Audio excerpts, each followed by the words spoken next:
I think it's just a matter of time. I think the two cycles, we don't have the link cycles. I just think it's a matter of the transmission will take time.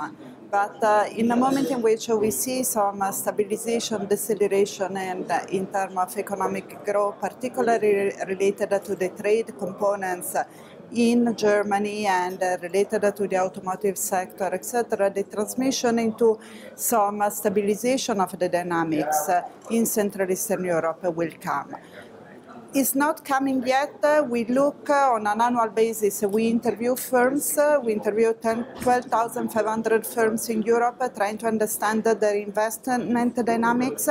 While in Western Europe, we have started to see a very strong correction in terms of expectation, with firms becoming more negative in terms of the uncertainty, political factors, economic factors affecting their future investment activities.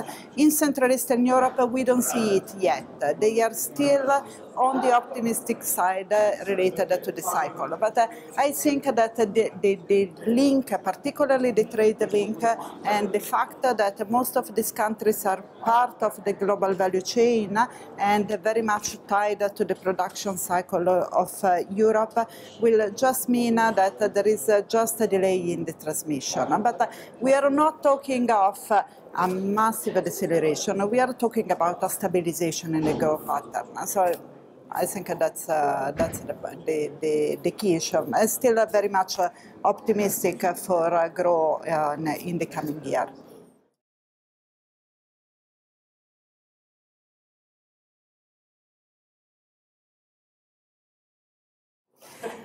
I think what the European political landscape is telling us, what the electorate is telling us all over Europe, is that growth has not been enough inclusive in the last year. So there is a massive push for a request of more inclusiveness in the growth agenda for each single member state and also at the European level.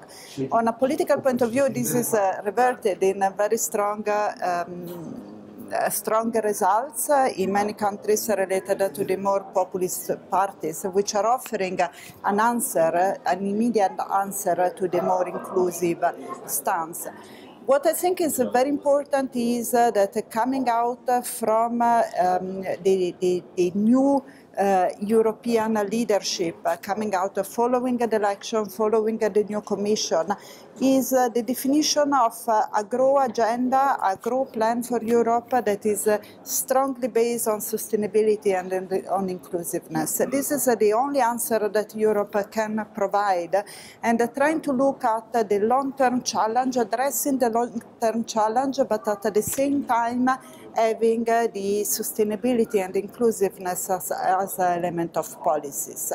And what I have in mind is much more focus on policies that look at competitiveness of the economy, but also policies that look on the inclusiveness side. I think much more has to be done in terms of skills. Skill is the big missing area of action at the European level, and it's very important to deal with skills in a moment of technological transformation that is generating concern on the population or their capacity to adapt to the new technological change.